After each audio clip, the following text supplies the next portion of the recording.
what is the land we're on? Well, it's what we call the farm. It consists of several hundred acres. We have a creek that runs down through the middle of it. We have a mountain on each side of it. And physiographically, I guess that's it.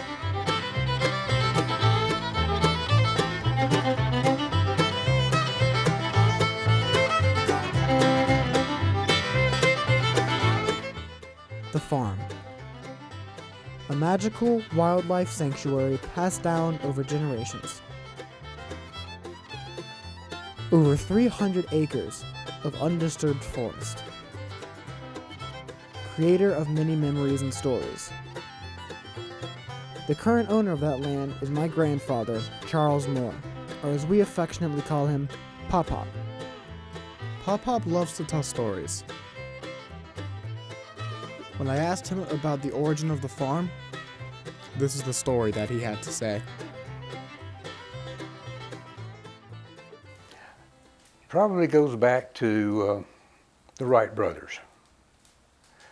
The Wright brothers flew their plane at Kitty Hawk, North Carolina, about 1902, if I remember correctly. And the first heavier than air flight. And so about 1918, World War I began.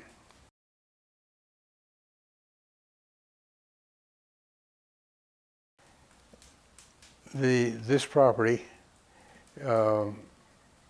had joined Paisley National Forest. And during the war, there was a need for airplanes. And so they had already developed a plane to the point of being an instrument of war. One of the things they found out was that they were having trouble with their propellers.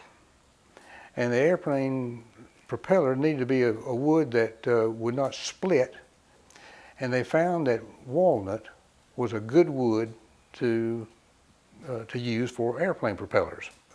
The Army brought a company of soldiers up here, and they went up just upstream from here, where we're seeing now, and they harvested these walnut trees.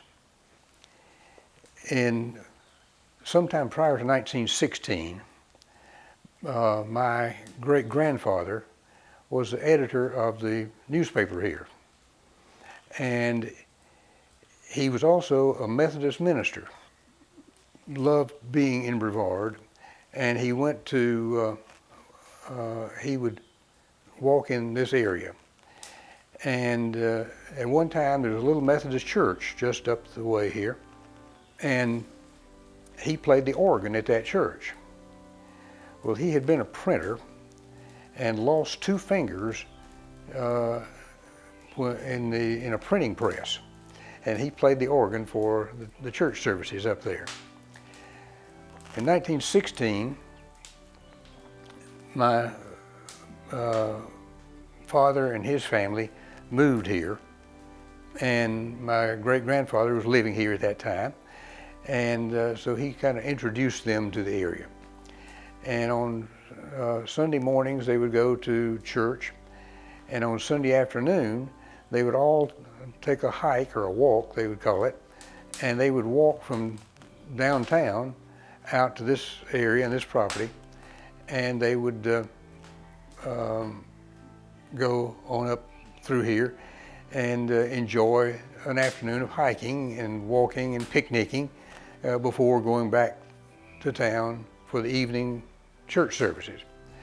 And that was a Sunday afternoon ritual. So that was carried on until sometime early 1920s when he passed away. Then about 1930 40, I guess. My dad had the opportunity to purchase a part of this, what is now the property, and he bought about 30 acres. And he considered it his farm. And he started off with growing a little garden, and then he decided he wanted an apple orchard. So he cleared off a little area downstream from where we are, and put in apple trees. And he probably had 20 or 30 apple trees. Then he decided grapes was another item that he wanted to add to his farm. So he put grapes right near the apple orchard. And as a boy, I remember coming in and going up there and getting golden delicious apples and grapes, big bunches of grapes. And we gave apples to all the neighbors and friends and even a couple of enemies, I think. But basically it was just a little hobby that he enjoyed doing. My father moved here in the fall of 1916.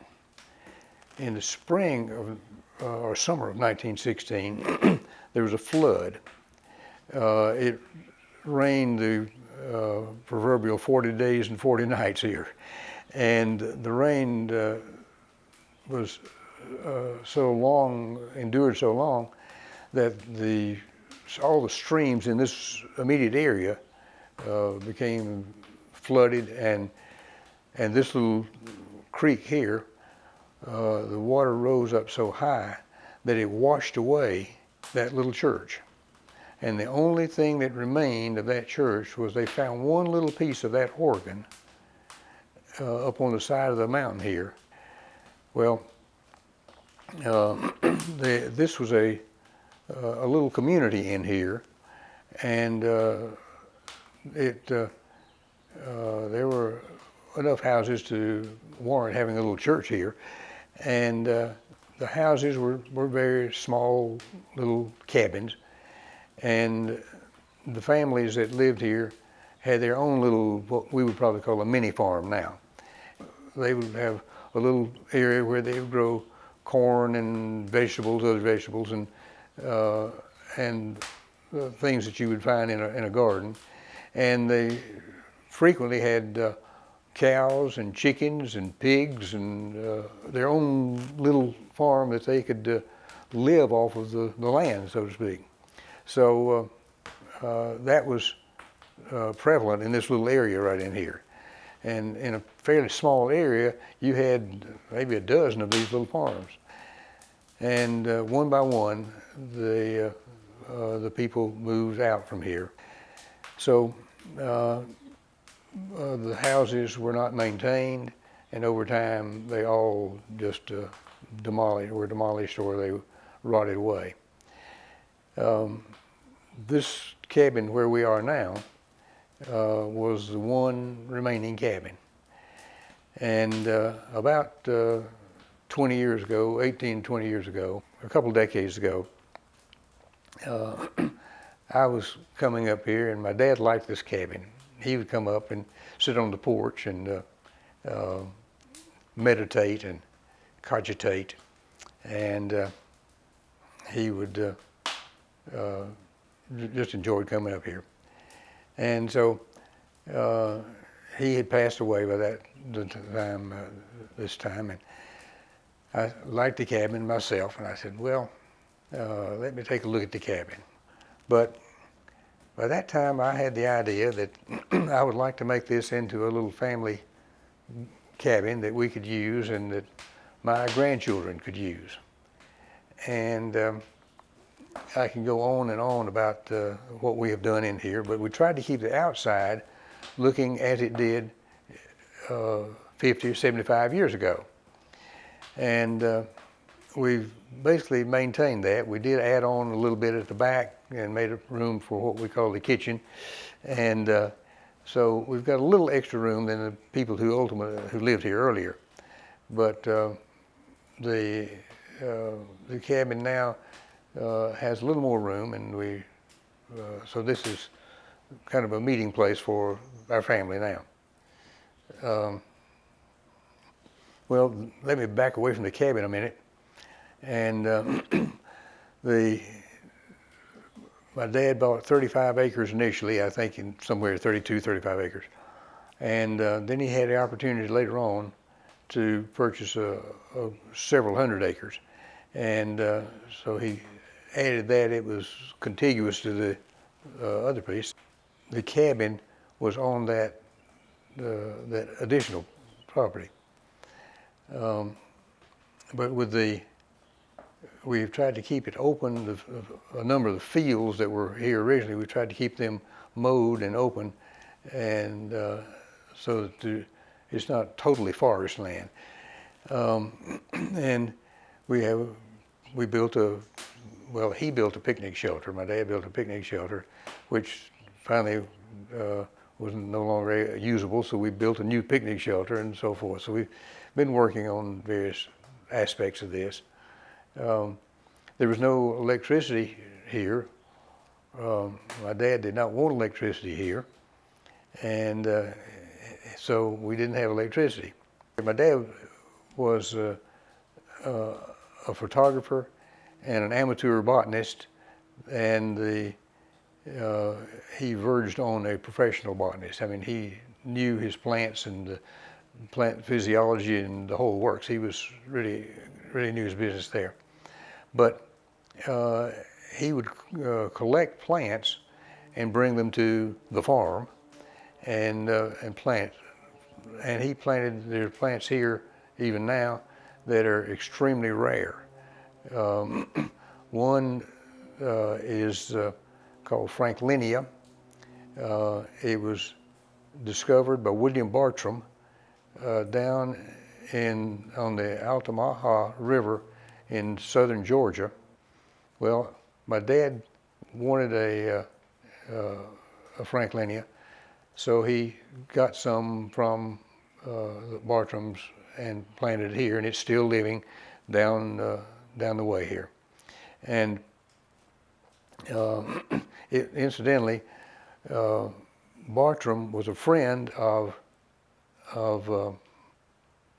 Benjamin Franklin, and he named this Franklinia in honor of Benjamin Franklin, and it was called Altamaha as a part of the scientific name to recognize the place where it was originally found. And botanists from all over the country, in fact, all over the world, have been here to look at the plants and to talk botany with my dad. Just down the hill from where we are, there was a mill, a corn mill, a grist mill, that was built, as best I can tell, just after that 1916 flood. And the farmers up and down the creek here and others from outside this area would bring their corn in here to have it ground into meal and cornmeal and grits and other good things that come from corn. You can still see the old parts of the old wheel, and the stones that they used to grind it are still there. So we now use this property for visitors who want to come and ask permission and come onto the property, and some want to come and just want to walk through. We have garden clubs and hiking clubs that come in and want to do it. We have scout groups that want to come and camp out. We have people who come for specific flowers or trees that they want to see. And we have church groups that come and have outings of various sorts. And then we have family. And the family comes, and we have picnics and overnights, and some of my grandchildren have spent nights in this cabin and have used it for birthday parties and other things. So that's how we're using it now.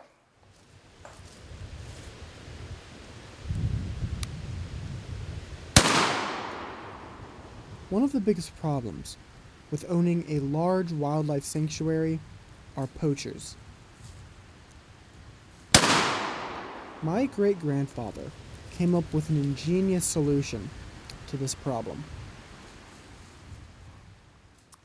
There were people who were coming in, slipping in here, hunting. They didn't ask permission, and they would come in and hunt. My dad was not a hunter, but he was not opposed to hunting, but he just didn't hunt. But he didn't want people coming in that he didn't know, and he didn't want people coming in that might harm the people who were hiking or some of the family members.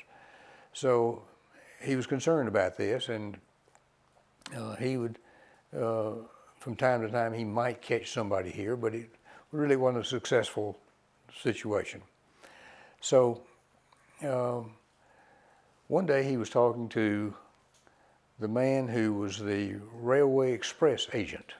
My dad was talking about it to him, knew him quite well, and he was talking to him one day, and he said, you know, I've got a real problem. People are coming in, they're slipping in up there, and he said, I'm not against hunting, but I don't want people just coming in there who are not welcomed and who do not have permission and who might harm someone else there, and I certainly would like for that to stop.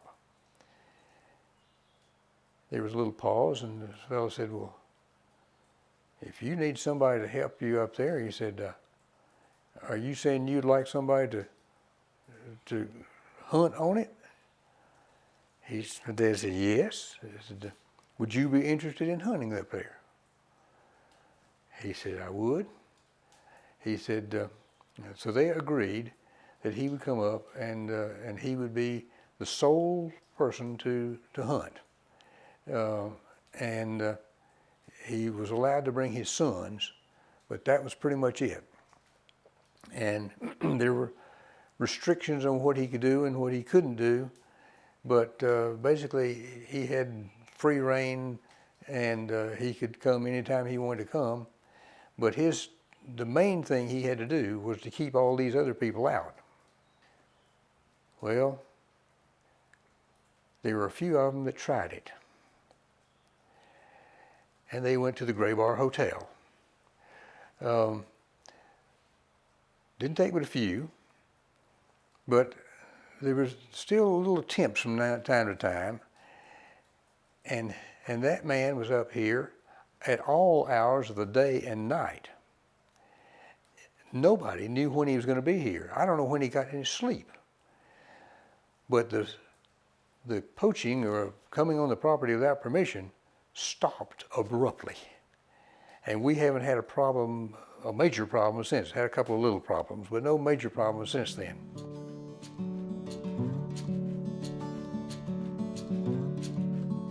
The farm.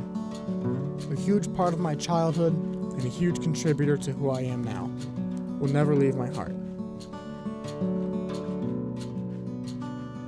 From the day I was born until now, Pop has always been a big influence on my life. His stories, tales, myths, and legends have always stuck out to me among